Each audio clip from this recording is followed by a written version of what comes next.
Olá, Jamil, boa tarde para você. Boa tarde, Adriana. Boa tarde, Fábio. E Boa aí, tarde a Jamil? todos. Vamos lá, gente. O assunto do Jamil hoje está conectado com o que a gente acabou de falar no comecinho aqui do programa, que a entrevista exclusiva do Reinaldo Azevedo com o presidente Lula tratou da guerra na Ucrânia, das tentativas do governo brasileiro de formar um grupo de mediadores pela paz, só que o vice-chanceler russo já disse que está dispensando essa ajuda brasileira, Jamil. Como é que foi o tom dessa declaração? Adriana, eu não diria dispensar a ajuda brasileira. Vamos entender aqui, mas é nesse sentido que você está colocando. Sim, vamos colocar aqui, porque, claro, em diplomacia, às vezes, as palavras elas podem significar outras coisas, e aí os russos querem dizer uma coisa, o Brasil quer dizer outra. Vamos lá.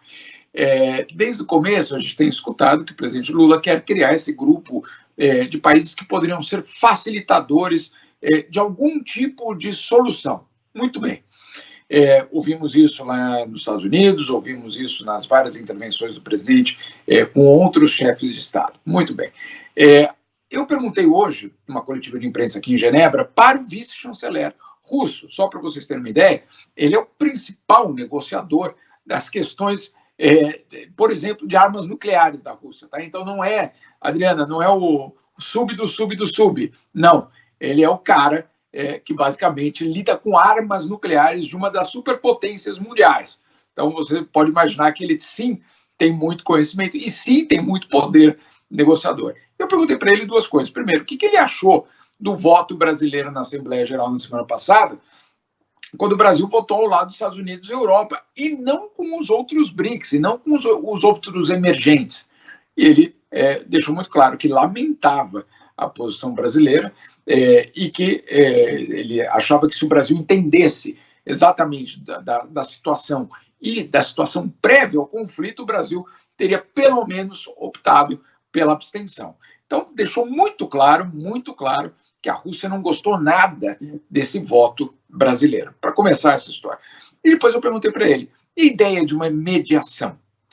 E aí ele foi também muito claro, não, nós não necessitamos de uma mediação. Foi essa palavra, foi essa frase que ele colocou. Nós não necessitamos de uma mediação, inclusive, ele colocou, inclusive, vai lá perguntar para Kiev se eles aceitam. Ou seja, dizendo, olha, não somos nós que não queremos lá em Kiev, eles tampouco aceitaram. No Itamaraty, e é por isso que eu estou te falando, Adriano, no Itamaraty, logo vieram me dizer, não, olha, não era mediação que a gente está propondo, não, é facilitação.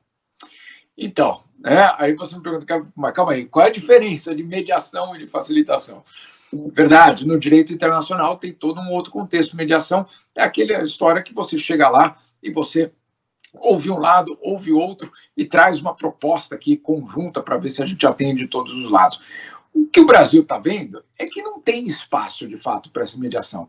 Então, o Brasil começa, não só o Brasil, mas outros países, começam a moldar justamente esse discurso para dizer, olha, não é uma mediação. O que nós estamos falando aqui é apenas de aproximar as posições, apenas sermos países que vamos trazer essas partes juntas.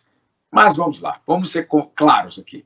Nem russos e nem ucranianos querem, neste momento, fazer qualquer concessão.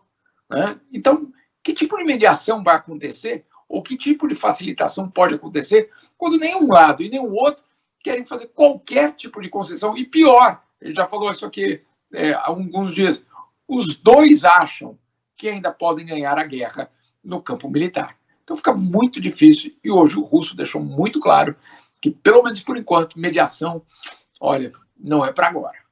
Vou estar passando, né? Vou estar passando essa possibilidade já para frente. Agora, inclusive, Jamil, um dos pilares assim da mediação é justamente que o mediador não apresente as soluções, né? Que o mediador seja a pessoa capaz de conduzir e propor um diálogo em que as partes apresentem a solução.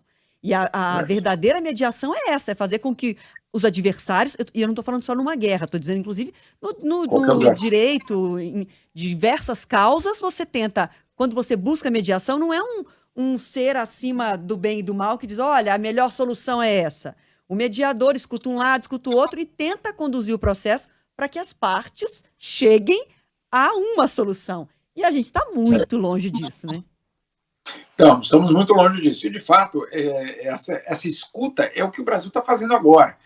Lá no G20, na Índia, o chanceler Mauro Vieira, o que ele fez foi, ele se encontrou com o Sergei Lavrov, que é o chanceler russo, se encontrou com o Antony Blinken, que é o ministro das Relações Exteriores, o secretário de Estado norte-americano, encontrou com outros. Para quê? Para escutar o que é a posição de um, o que é a posição do outro, até onde eles podem aceitar algum tipo de mudança, enfim, você vê aí que existe esse esforço do Itamaraty de escutar. Vamos ver o que vem depois da escuta, mas neste momento, e não é por acaso, Adriana, que a gente não está vendo o presidente Lula anunciar o grupo vai ser formado por Y, X, W e o outro país tal, e a sede vai ser na cidade tal. Não tem isso. Por quê? Porque, primeiro, está sendo justamente passando o processo ainda de ouvir a todos para entender, afinal de contas, o que é que existe, o que é que não existe, o que é que dá para fazer, o que é que dá para sonhar e o que não dá para fazer. Ô Jamil, e para a gente encerrar, eu vou reler aqui mais uma vez o tweet do presidente Lula, né? Que parece realmente estar empenhado nessa discussão. Aspas, tive uma reunião por vídeo agora com o presidente da Ucrânia, Volodymyr Zelensky, reafirmei o desejo do Brasil de conversar com outros países e participar de qualquer iniciativa em torno da construção da paz e do diálogo. A guerra não pode interessar a ninguém. E destaca um trecho aqui da entrevista que Lula concedeu ao Reinaldo Azevedo, entrevista que a gente vai acompanhar aqui na Band News FM, exclusiva a partir das 6 horas, em que ele dá uma cutucada, aspas. Vou conversar com o Zelensky, claro, fazendo uma referência a essa conversa que teve em seguida, e para discutir a paz. A Europa e os Estados Unidos estão colocando dinheiro e não tem ninguém discutindo a paz. Foi uma cutucada do presidente Lula nos mediadores atuais, pelo menos, fazendo referência clara a alguns países da Europa e aos Estados Unidos diretamente, né? Exato, Fábio. E eu diria que esses sequer podem ser chamados de mediadores. Porque na verdade são apoiadores da Ucrânia. Exatamente, são partes implicadas, eu não diria até o pescoço, até o cabelo que eu não tenho, né? Até o último cabelo que eu não tenho, porque não é, como você colocou, Fábio, é muito dinheiro, que na verdade o presidente Lula citou, mas, por exemplo, aqui em Genebra hoje, aconteceu algo muito que exemplifica essa quebra de confiança. Os russos foram falar na conferência de desarmamento. A conferência de desarmamento é vamos dizer assim, um braço dentro da ONU que há décadas lida com questões nucleares, com questões, obviamente, militares absolutamente estratégicas. E é uma conferência estratégica, porque se você não tem um lugar para conversar sobre desarmamento, sobre questões militares, você imagina, Fábio, o perigo que a gente corre no mundo se não tem um lugar para dialogar. Muito bem, os russos, era a vez dos russos tomar a palavra, e o que fizeram os europeus americanos? Deixaram a sala em protesto. Na verdade, nem sequer entraram na sala. Então, você vê que no cenário internacional existe uma ruptura dessa confiança que é extremamente problemática. Alguém vai falar, não, mas calma aí, você está defendendo os russos? Não, de jeito nenhum. Né? De jeito nenhum. O que a gente tem informações das investigações independentes aqui feitas pela ONU, essas investigações mostram crimes absolutamente bárbaros. Agora, o governo brasileiro tem um ponto fundamental aí nessa questão, que tá bem, e quem é que está conversando, então? Se ninguém está conversando, se um lado está dando dinheiro, se o outro lado está saindo da sala e não quer nem ouvir o outro lado, quem é que está conversando para tentar ver se a gente pode sair dessa de alguma forma? Então, é nesse sentido que eu acho que, sim, essa iniciativa pode ser interessante, mas, insisto, pelo menos agora, os russos, a frase dele, do vice-chanceler hoje, foi absolutamente clara. Não necessitamos de mediação.